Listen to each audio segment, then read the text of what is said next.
שם. עורך דין גלעד יצחק ברטל, תודה רבה גברתי על הזכות. אני אגיד משהו שלא נגעו בו. אני שמחה לשמוע משהו שלא. אני שמעתי, לצערי, רשם הקבלנים עזב פה את הדיון, ואני גם לא רואה שיש כאן את הנציגה של הרשויות המקומיות, אבל אני חושב שאם אנחנו... נעביר להם את המסר. אם אנחנו רוצים לבוא ולהגיד שהבטיחות היא דבר חשוב, לא יכול להיות שבמדינת ישראל יש קבלן שאין לו מושג בבטיחות. הבעיה היא לא במשרד העבודה. הבעיה היא בזה שאנחנו בכלל נותנים לאנשים את האפשרות לעבוד בתחום, מבלי שיש להם שום כרטיס כניסה עקרוני כדי להיכנס פנימה. ורשם הקבלנים שאומר פה בוועדה, אני לא מומחה בתחום. מה זה אני לא מומחה בתחום? אתה אדוני יודע לבדוק שהחברה נרשמה, אתה יודע לבדוק כל מיני תנאים שמורים לך בחוק. הדבר הראשון והכי חשוב לעשות זה שכל הקבלנים גם מגימל אחד יהיה להם הדרכת בטיחות חובה, והיא לא צריכה להיות יומיים, היא גם יכול להיות שבוע. וכשהם יבינו את הדבר הזה, והם יצטרכו גם לרענן את זה מדי פעם לפעם, לא יקרה שום דבר עם קבלן פעם בשנה, יצטרך לעבור את ההדרכה הזאת מחדש. לדוגמה אני אומר. עכשיו, לא יכול להיות שרשם הקבלנים מתעלם ומדבר פה רק על נושא של הגדולים. הגדולים הם לא הבעיה האמיתית. זה כמו בתאונות דרכים גברתי. הרי מרבית תאונות הדרכים הקשות מתרחשות צמוד לבית. כן, כן, אבל אני בכוונה נותן את הדוגמה של תאונות דרכים. למה אני נותן את זה? כי זה בדיוק ההשוואה. התאונות הדרכים, עיקר התאונות הדרכים והתאונות הקשות ביותר הם תמיד ליד הבית. למה ליד הבית? כי ליד הבית אנחנו מורידים את המגננות, אנחנו בטוחים שאנחנו במקום בטוח. זה לא יעלה על הדעת שלנו שליד הבית תקרה איזושהי תאונה קשה. אבל האמת ששם מתרחשות התאונות הכי קשות. ויש על זה אין סוף דיונים גם פה בכנסת הזו. עכשיו, כשאנחנו מדברים על הגדולים, אז הגדולים, סליחה על הביטוי, הם ממוטות. למה אני אומר ככה? כי מדובר בארגונים גדולים, יש להם את הבירוקרטיה, יש להם את היכולת פיקוח, אבל הקטנים, אותם מה שנקרא קבלני טנדר, שהם בכלל, הם לא מכירים את המושג הזה ריתמה. הם לא מכירים את המושג הזה בטיחות, נעלי בטיחות, הם לא מכירים את המושג הזה כסדה. למה הם לא מכירים? כי הם חיים מכסף נזיל, מלעשות עבודה מהירה. כשאנחנו מדברים על עבודה מהירה, על זה בדיוק אנחנו מדברים.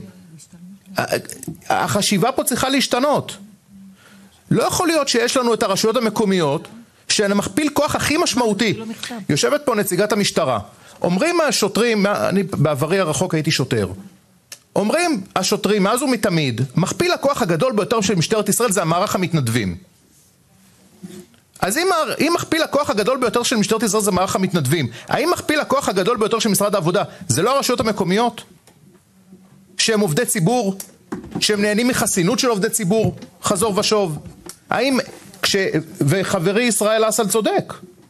אנשים מגיעים לאתר בנייה, זה אנחנו לא ראינו, לא שמענו, לא ידענו. די, יש גבול לכמה הדעת יכול לסבול. אם אנחנו מדברים פה על חיי אדם, אנחנו ביום הלאומי שעוסק בנושא הזה. אז אם אנחנו מדברים על הנושא הזה של חיי אדם ושהם ערך עליון, וזה לא רק הרוגים גברתי, זה גם הנושא של תאונות עבודה. ודיברה פה חברתי גם על הנושא של גהות ושל בריאות בעבודה. זה הכל ביחד. אם פקח עירוני מגיע לשטח, מגיע לאתר, מה, הוא לא יודע על הפרות? מה, פקח עירוני לא יודע שכשעובדים על המעקה צריך ריתמה, שעובדים על הפיגום, סליחה? והוא לא יודע שצריך להיות מעקה לפיגום? והוא לא יודע שבור זה דבר מסוכן? מה, אנחנו צריכים הכשרות? אנחנו צריכים תקציבים? וזה חוזר לרשם הקבלנים, שאומר, אני אתן לאנשים ראשון לעסוק בקבלנות, אני אתן להם את האפשרות להיכנס לתחום הזה, אבל בטיחות לא, זה הם לא צריכים לדעת. זה אבסורד, זה פשוט אבסורד גברתי. ואם אנחנו רוצים פתרונות ישימים, זה פתרון הרי שאפשר לתקן אותו חזי, הוא טוען משהו, פה הוא מעלה משהו... מה, לגבי הקבלנים, רשם הקבלנים? שעם ההכשרות, של לכפות על קבלנים... לכן אני אומר, הבעיה שלי היא לא עם חזי. הבעיה שלי לא עם חזי. לא, אז אני אומרת. חזי הוא בסוף, הוא בהמשך. הוא לא הבעיה פה. רגע, זה כאן לא תיקון חקיקה?